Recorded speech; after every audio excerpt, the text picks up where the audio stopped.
Hi, this is Mercy. So today we're going to be talking about be yourself, right?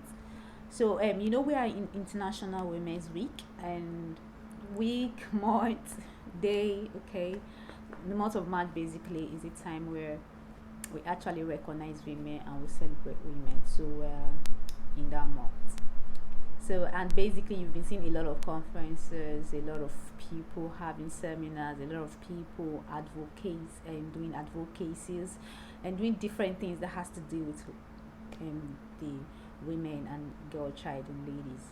So recently that was yesterday, I went for one of the conferences that was held by Interswitch Group, where Interswitch Group and International Women's Day Interswitch Group. So where I had the opportunity of meeting very awesome personalities such as Adesua Oyenekoye and Beverly Naya.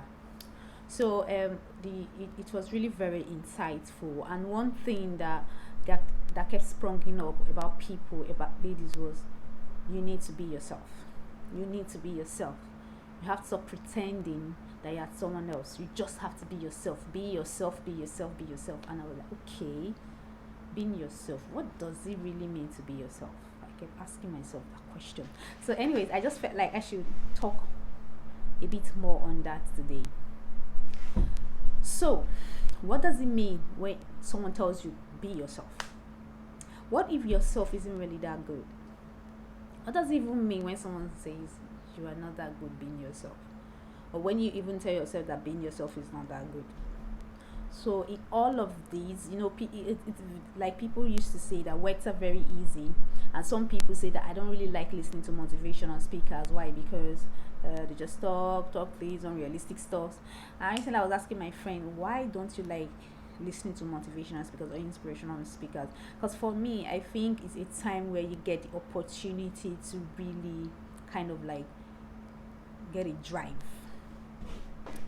And I said no, that they just talk, just sometimes very unrealistic stuffs and everything. I was like, no, that's not true. I feel that it's the way we listen that it's wrong. Yes, I understand that some people might just be very honest. You don't do this, do that, do this, that. It's not always that easy or simple, but at the same time, there are things that you can always get listening to people, listen to good amount of words from people. And I believe that when people motivate you, motivation can start a fire in you, but the truth is that the passion is what keeps it burning. You are what keeps it burning. So even as I'm making all these videos, it's probably helping one or two persons out there. I can only motivate you to be better. I can only motivate you to probably wake up and do something else, but it's dependent on you and yourself, to actually keep that fire burning. To actually keep, there's already a fire there. So you listen to someone, you listen to maybe a podcast or something, it just lights the fire. But for it to keep to keep burning, you have to keep blowing it, and that's with your passion. So what does it mean to when you say being yourself? So in my own perspective, I feel that being yourself means, first of all, recognizing who you are. I'm a lady. I'm Mercy. I can do this and I can do that. I know my strength and I know my weaknesses. For example, one of my strengths is I really know how to start things. But one of my weaknesses is it's not very easy for me to finish up things that I've started. I know that. So most of the times what I do is I create a kind of a surrounding where I have people that are really good at finishing up things, where I have people that are really good at driving something, whereas I'm there to kickstart something. It doesn't mean I don't finish some things. I'm just saying that sometimes it's a struggle for me to do that. Why? Because that's a weakness for me, and I know that. Now, someone tells you be yourself, so it means you have to recognize that this is who I am. I am Mercy. This is my weakness and this is my strength. I recognize that.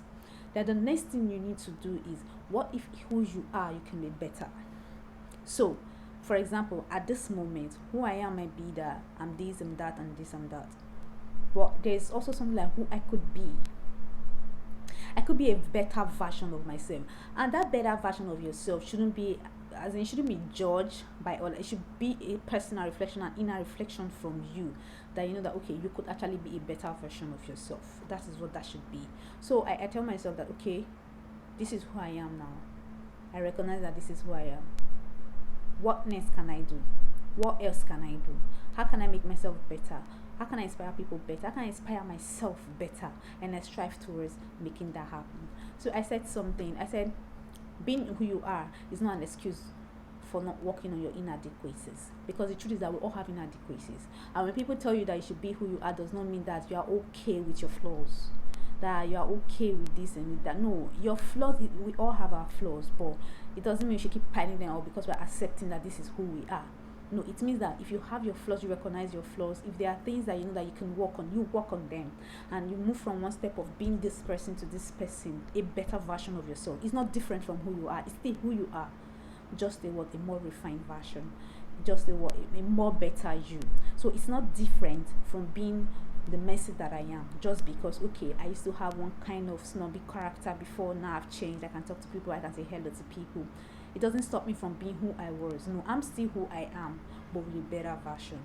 You see, that's it. So I just feel that we need to really understand that concept, because the more you are working in towards places or people telling you that you really need to be who you are, be yourself, pretending, stop this, stop that, which is it keeps and you keep even asking yourself, who am I? What if you don't even know who you are? You know, what if I don't really know who I am? Who cares to tell me who you are? No. Being who you are, knowing who you are, it's your own responsibility. You have to reflect, you have to sit down, and you have to really ask yourself that, okay, is this me? Is this who I am? Can I be better? Can I do something better? Can I do it in a better way? And before you know it, you really see yourself growing. And roughly just to talk a little bit about the International Women's Week, I feel that this season and this series, so like I'm saying that an equal world is an enabled world.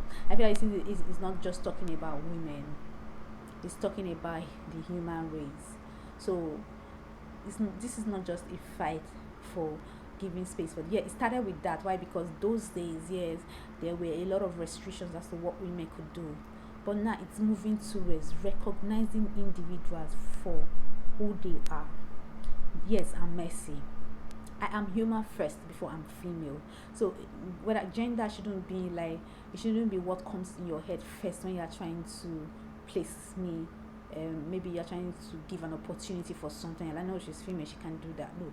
Or she's me, he's me, he can do that. Who says that males can be nurses? What if you're that kind of person that your smile lights up the whole room, and when a patient sees you, the person gets better, but because you're a male, you feel like, no, it's a lady's work. What does that even mean?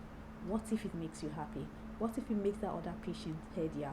What are those things that you can really do that makes you you? So this is a fight, not just about women gaining ground. This is a fight for both men and for both women. And I hope you have a very, very, very, very awesome women's celebration. Bye.